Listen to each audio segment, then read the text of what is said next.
considering this question, some idea of sound art or Un segundo. Sí, sí. You can talk again. Okay, sure. Just, is that testing? Yes. Testing, 1, 2, 3. Is that good? Am I audible? Am I intelligible? I don't recognize nothing. But can you Tap on it? yes, it's okay. Okay. Well, go ahead.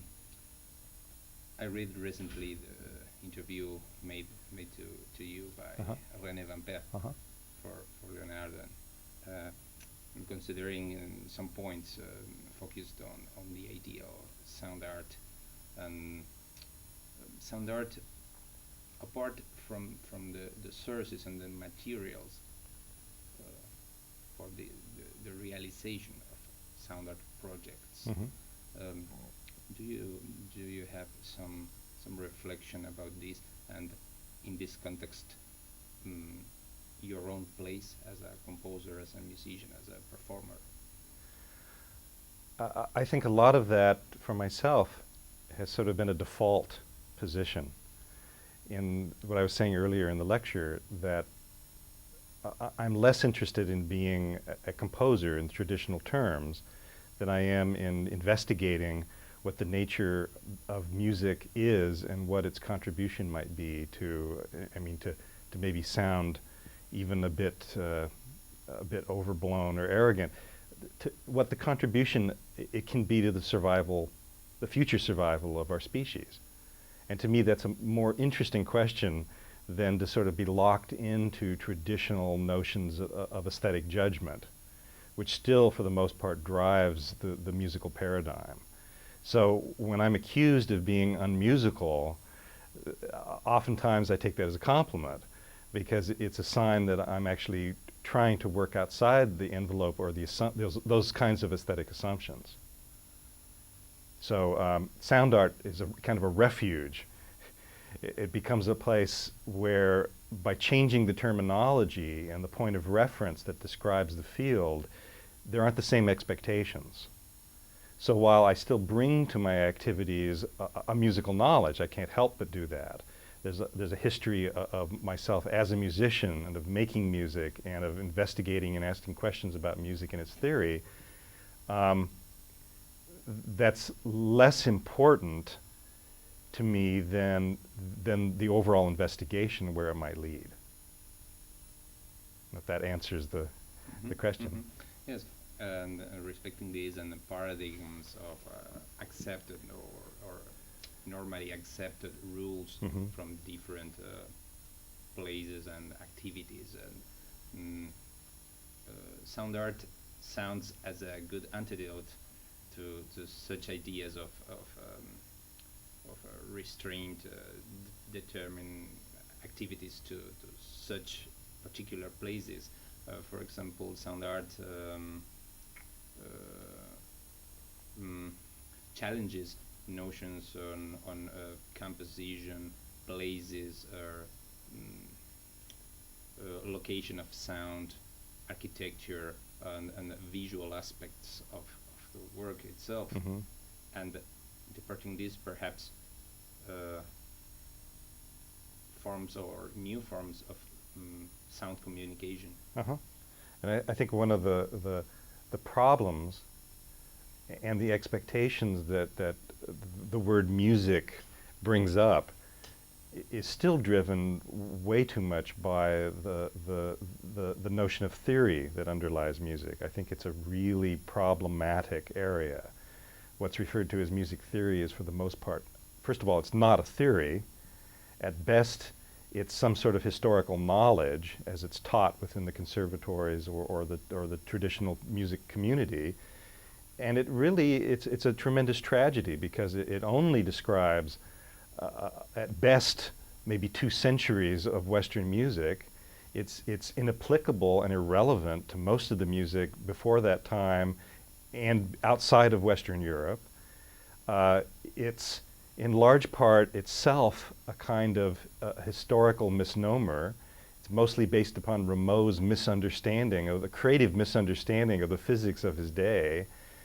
And it seems to me one of the things that has to be acknowledged is that if we're really to construct a true music theory, it has to be based on something that is not so historically biased and culturally biased. So one of the things that sound art points to is a shift in language that is exactly the shift that is necessary to re-evaluate and reconstruct music theory itself. And one of the most important aspects of that for me is if we're really to talk about the materials of music as their instance in the 20th century, then there has to be some aspect of that that's scientifically based. Not because I'm such a worshiper at the altar of science, as I am have a respect for the usefulness of the terminology, in that it allows us to really describe in real terms something that is really descriptive of the materials that we're using. And I think sound art has been much more open to that than traditional musical discourse has been. And respecting this idea, do you feel some kind of a historical linkage or affinity with some development or some pioneer work in this field previously to you or people of your generation? The number of people that have influenced me. Certainly one of the most important influences were the teachers that I chose to seek out and the people that I chose to work with, one of which, probably most importantly, not so much in a specific way, but more in a general way, was Harry Partch. He was in many ways one of my mentors. I worked with him for the last 4 years of his life. And most of what I do bears little resemblance to what Harry did as a musician or as a composer. That's really not what I was interested in. I was more interested in him as just a model as an artist, someone who challenged the status quo and had the tenacity and intelligence to rethink most of these assumptions. And again, a lot from a theoretical standpoint, not just an aesthetic standpoint. Partch was one of the very first people in the 20th century to question all of that historical overlay that has driven Western musical practice. So, and he was also one of the first to think about those things in terms of acoustics, in terms of real nomenclature to describe what was happening and not some sort of anachronistic assumption. So he was a tremendous model for that. I think, you know, what my own interests have gone way beyond, in some sense, way beyond something that I'm sure Harry would never recognize or probably not even be interested in. But he was a tremendous influence. Another person, of course, was my probably main composition teacher, who was Kenneth Gaburo. Kenneth was, in many senses, a traditional composer in that his focus was upon composition. And he stood out in his generation as both a teacher and as a composer for that focus.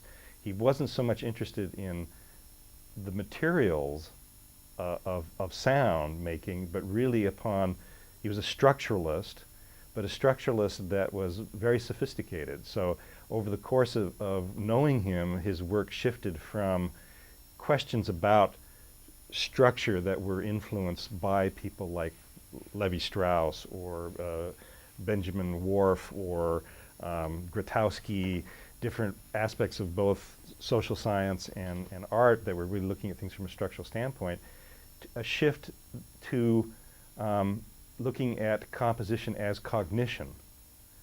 That really what composition is about is the ability to make distinctions, that it has less to do with, again, these sort of precious aspects that have predominated the concern for composition in traditional music. And that was a major influence because it freed me up, studying with him freed me up to, and reinforced this notion of generalizing this concept of mind and cognition and what music's and sound perception's relationship to that.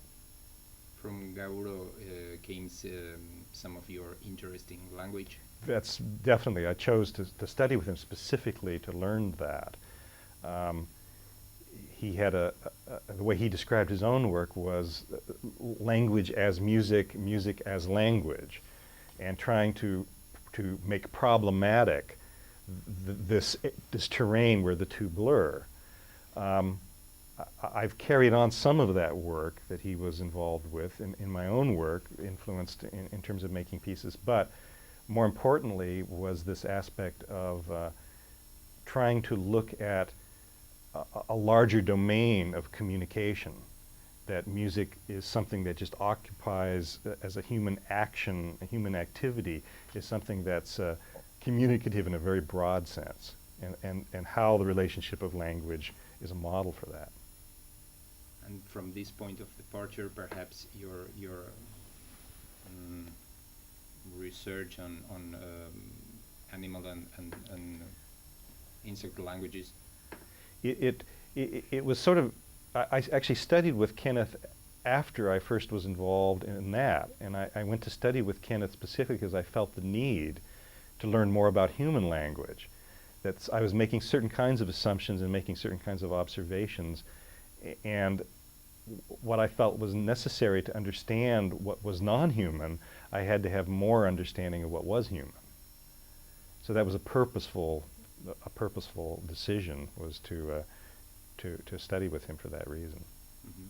And considering the statement about Gauro's relation to certain cognitive approach to sound phenomena, and your quotations on Varela and Maturana's work respecting this kind of second generation or second order epistemologies in which the observer of the phenomena is related to the phenomena itself, and it's part of Yes. a broader system. Right. Can you explain or can you tell us something more? I specifically have tried the connection respecting your own work. I specifically have tried to design systems, which is what I really think the word interactive applies to, is this idea of what Gregory Bateson referred to as the sacred. His definition of the sacred was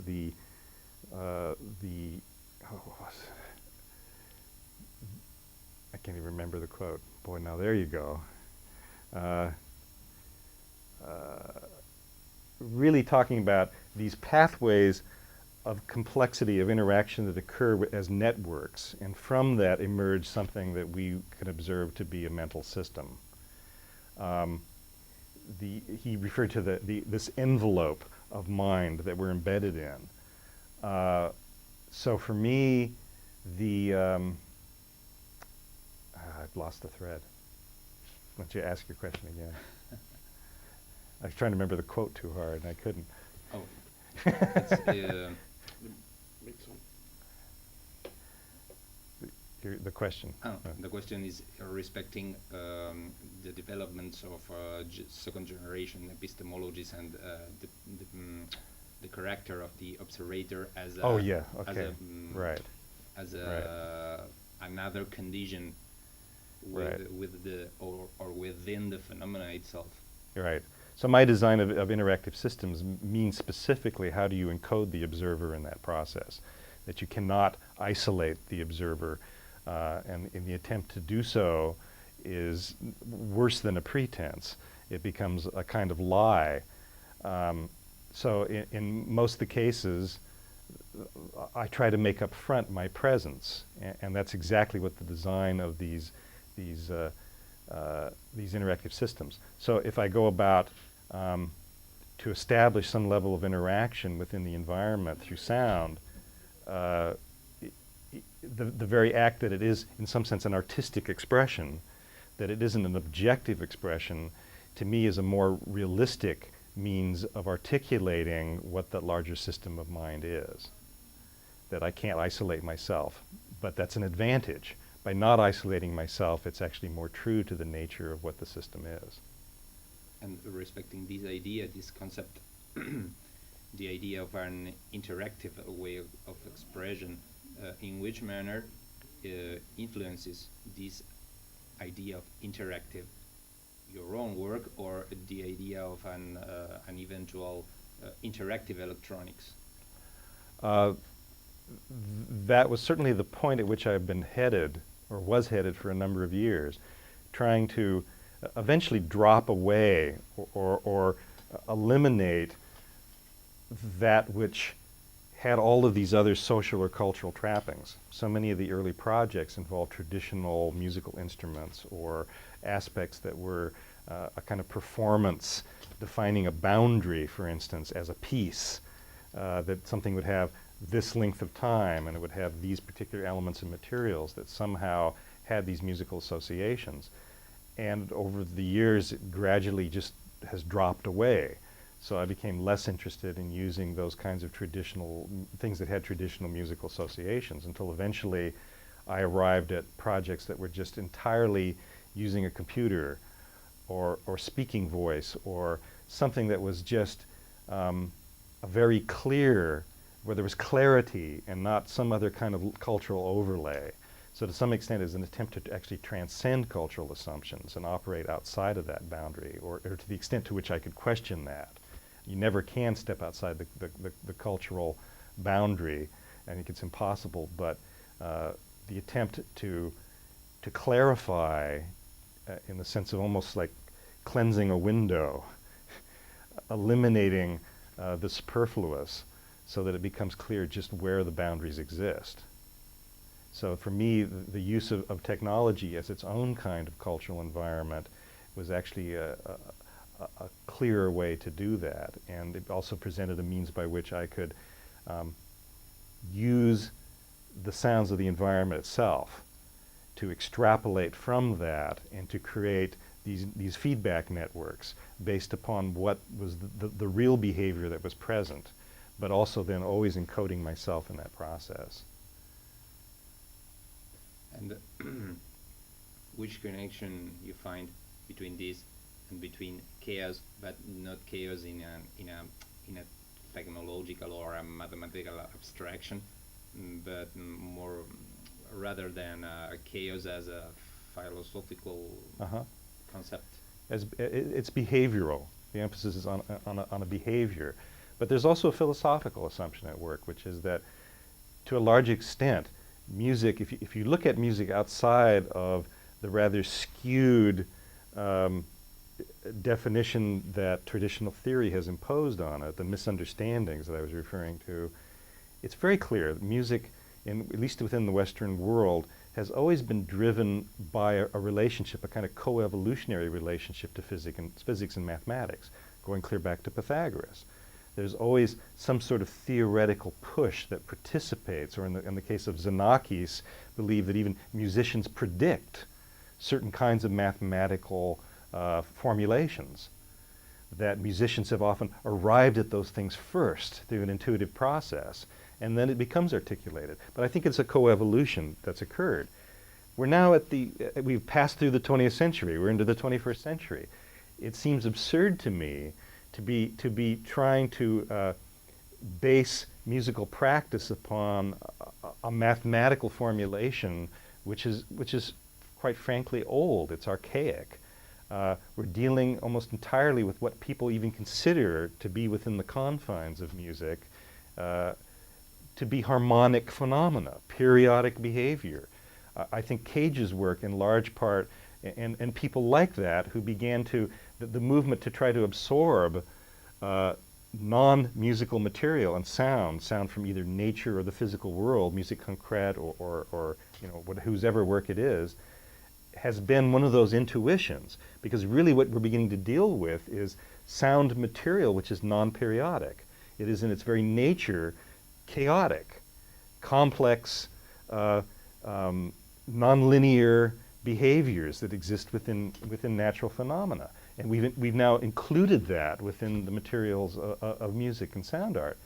Well, one can become even, I think, more rational about that by talking about that form of mathematics. The next step is, of course, to realize that all those materials now can be dealt with from a mathematical perspective. It can be dealt with from a rational, we have the mathematical tools to rationalize what those new musical materials are. So it seems to me the next step in theory is to embrace those mathematical tools in the way that music always has, to try to describe another way of kind of saying that what that coevolution is some thoughts I've had where what mathematics essentially does is it's an information reducing tool. Out of all the range of possibilities, something like in statistics or in probability, mathematics attempts to, or succeeds in reducing the set of material that are relevant to the particular thing that's being addressed. I think music is kind of the mirror relationship to that. We take through music a kind of unpacking of those same implications, and it's a productive process rather than a reducing process, but it has this kind of inverse relationship, and the two historically have spoken to each other in that manner.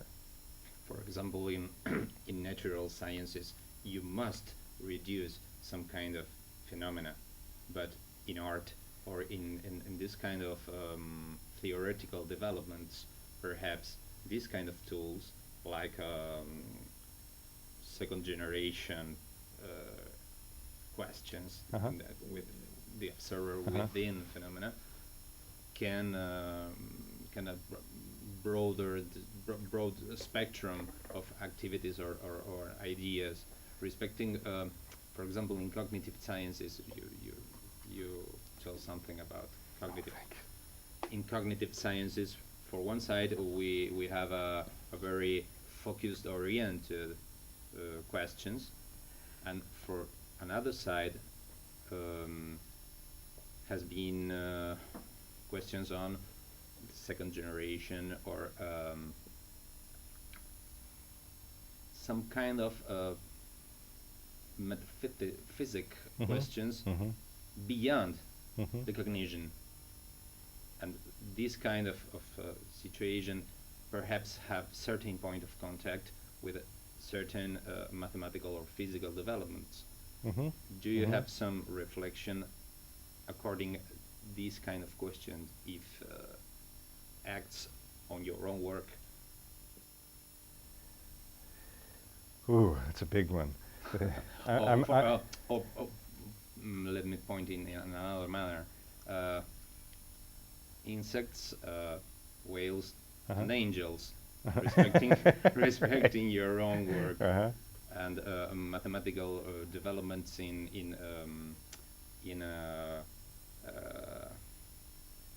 Middle Ages or some alchemical processes, and I recall this quotation on part of your works. The dialogue between the rational and certain more passionate or more irrational approach to creation.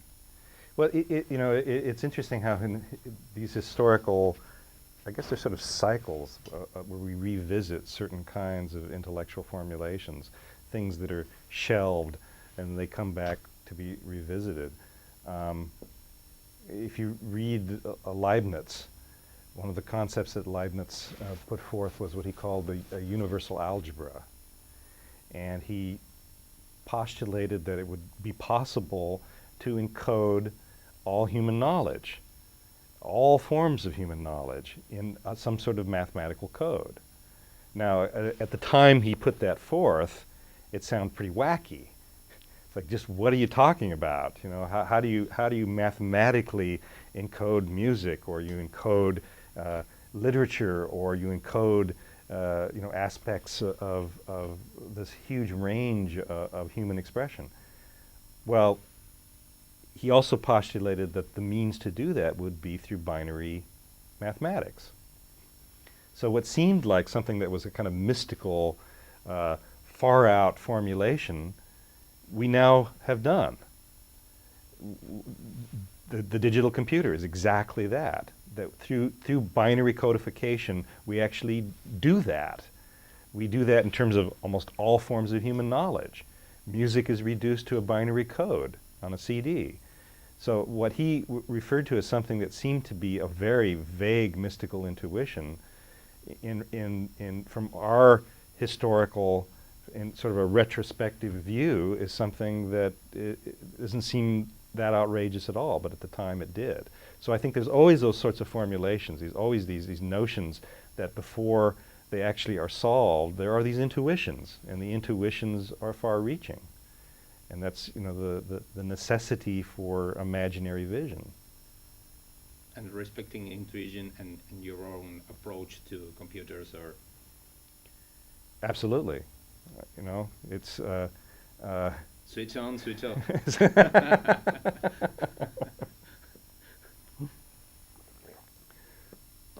That's some mathematical hardcore. Some kind of mathematical strong ideas. Oh, in terms of it, yeah. Beyond yeah. some of these operations. Yeah, I think it's really essential. And my approach to that has been looking at it again from a behavioral, kind of structural behavioral point of view. Most of the work that's being done trying to apply dynamical systems theory or chaos mathematics, deterministic chaos, to a musical context has been really very traditional. It's mostly waveform synthesis, chaotic waveform synthesis, produce a new sound that you then place in a very traditional musical context. You know, a keyboard playing in 12-tone equal temperament, a set of waveforms that just happen to be generated through some sort of chaotic algorithm. Some of the examples in the piece last night are, it seems, almost audible, very simple actions. Perhaps as in the example of the dripping drip water, but beyond this certain kind of chaos. Yeah, but it seems very simple actions. And it's again behavioral. That's what I want to put focus on. That there are these. It's something that has a range of complexity that I can't have a simple relationship to. It has its own kind of autonomy. It has its own kind of behavior that exceeds the musical one. And my argument with so much of the kind of thing that's been done is I don't think it pushes the envelope. I don't think it contributes a whole lot. It's just simply, you know, new colors dealt with in a traditional musical way. That's pretty much most of the applications that I've seen. There's a number of people also who will use chaos theory or fractals, that mathematics to sort of, on some simplistic level, derive structural forms and certain kinds of things, like for instrumental music, or it's all fairly traditional. My interest, or my attempt at least, is to try to get at something else. So you're really talking about a behavioral complexity that you can't control through a traditional musical relationship, and you can't define it in terms of traditional musical materials or theory. And chaos-related ideas in a more KGN context, what's your opinion about? But KGN idea or instrumentation of chaos sounds quite different. I think it does. It's very, very different. For one thing, indeterminacy is not chaos. Indeterminacy is an aesthetic strategy to challenge certain kinds of traditional musical assumptions. And actually basing it upon the mathematics, what's very clear is, as I was demonstrating in the lecture, while you can't, in neither system can you predict specific events, it's very hard, if Cage's music is actually performed correctly, it's very hard to revisit. There isn't something necessarily identifiable about one performance of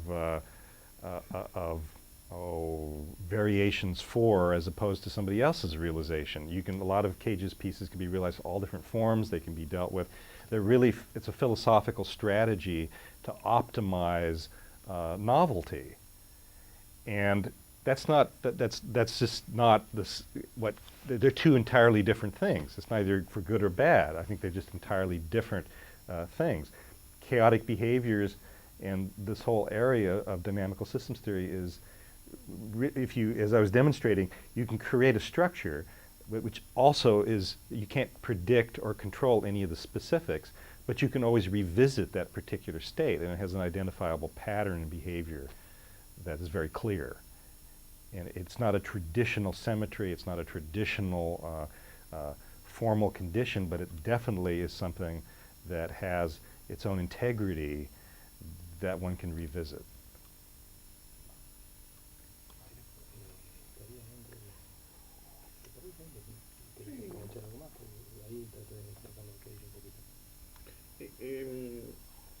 I can ask something.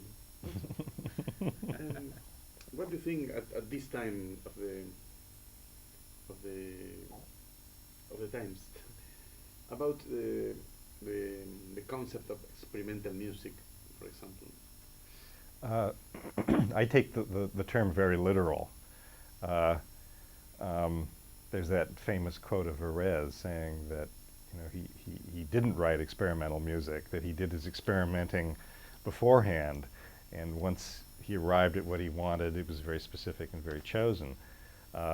My relationship to the notion of experimental is more the scientific term of that, that I'm very interested in setting up circumstances from which I can learn, from which I can experience something where the possibility of acquisition of knowledge is very clear.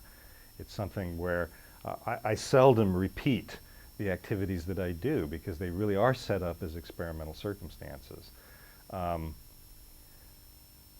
In a broader sense, as to where the field is in its relationship to that, there are just some various directions that I think are important. I guess that's the only way I can really talk about it. One is this attempt to clarify theory, to revisit in terms of how James Tenney describes it, is, you know, the necessity for a theory which is aesthetically and culturally neutral, something that is truly a theory, and to experiment, to continue to experiment, and to as I was saying earlier, to proceed toward definition rather than from definition is, I think, the challenge at this point historically. And there are only certain avenues which are doing that. Actually, I probably shouldn't get into it because, you know, I mean, all I end up doing is usually making enemies when I start talking like this. But that particular area, I think, is very important. Someone like Larry Polanski is a good example of someone who's very rigorously trying to ask questions about the theoretical nature of music. I think one of the avenues that's very important is the work of Pauline Oliveros. I think her attempt to step outside, again, the assumptions of the musical culture, and to ask questions that are the right questions. And I think it's very interesting that it's a woman doing that. I think Pauline is certainly one of the most important people on the musical scene right now. And I think it's no accident that it's a woman who is contributing something as profound as what she does. I think there's still a lot of work to be done in the area of the same area as language, in terms of text sound related stuff, areas which, another way of looking at that is a kind of interesting and wonderfully simple model that Warren Burt has put forth, which is the idea that it's almost as if the brain is organized in such a way by culture to have certain kinds of classification, an internal classification of how we respond to certain kinds of sounds. And his classification system, or what he observes, is that we have, we sort of seem to demarcate these zones between language, music, and neither. which we generally refer to as noise or environmental sound. And what's one of the ways of looking at 20th century music or the experimental tradition are attempts and strategies to redefine where the boundaries between those are. A kind of classic historical one would be glossolalia, speaking in tongues, where it's the most universal technique that we know of for trance induction, and it occurs all over the world. It's a fairly universal human thing. And yet wherever it's spoken, it always has the characteristics or aspects that contain materials from the local spoken language. And yet structurally, glossolalia always has the same form, no matter where it exists or what language it takes its materials from. And it's very clear that it sort of exists in this boundary zone. What is also very clear is that so much of these, I believe that these definitions and distinctions are culturally determined. For the most part, we learn to identify things as music from a cultural standpoint. We learn to recognize the language that we speak. Obviously a cultural structural coupling that occurs. But it's very clear we also have the capacity to redefine those territories. We learn a foreign language. We can transition certain kinds of phenomena that exist in one of these categories into another. So the capacity to do that, while it seems as if these things are hardwired, we, I think, have the capacity to grow new neural stuff, new pathways of cognition that allow for the reclassification of these things. So for me, the experimental tradition is really about that. It's about how do you redefine and then ultimately transcend the local culture that you're born into some kind of greater awareness. Right. Very clear. And what do you think about the electronic world and the two, I guess, two possible ways, opposites, maybe? The academic world still trying to fix the music in the tape or in the computer and left the piece finished. And the electronic music, the live electronic, and the two, the opposite sense also in the high technology and the very low technology, like David Tudor start to work, and how do you think that these two worlds can live at this time and grow maybe or dead? I'm kind of a strange person to ask in terms of that. I think I understand the question, and I also think I understand the sort of political territory that's involved. I'm a strange person to ask because I kind of reside in both worlds, but not because I feel membership with either. It's really more that I've just been interested in pursuing certain kinds of questions, and certain tools are appropriate for certain kinds of questions at certain times. So I've written a lot of tape music.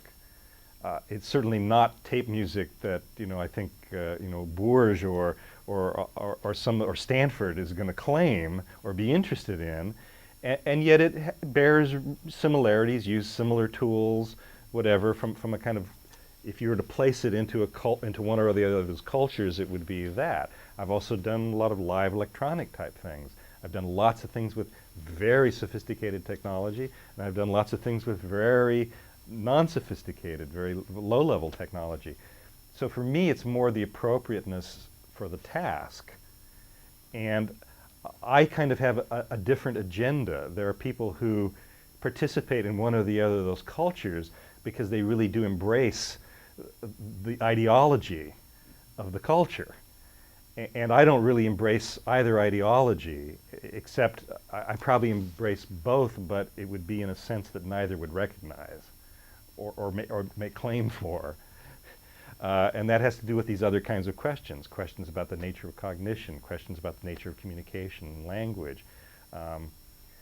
So while I understand the politics that are involved, they don't really interest me because they seem to be smaller case, they're ideology with a small I that just simply are smaller implications of ideology with a big I that is my own.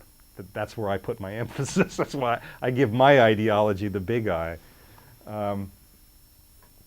So beyond that, it's kind of hard to where they will fall out. I mean, if I stand back from my own ideology at this, I think one way of describing that is just to look at more in a general sense, in a kind of more global sense, what the implications of technology are culturally.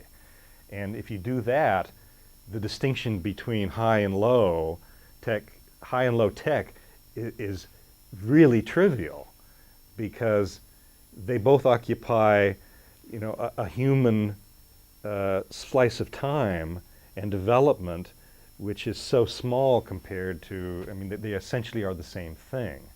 You know, the low technology of using a transistor radio or shortwave radio versus, you know, a very advanced synthesis language, the distance traveled between those two things in terms of the socio-political forces that render both of those possible is very small. They're both a part of something that's of more interest for me is the idea of making technology problematic. And my choice to participate in technology is very self-conscious.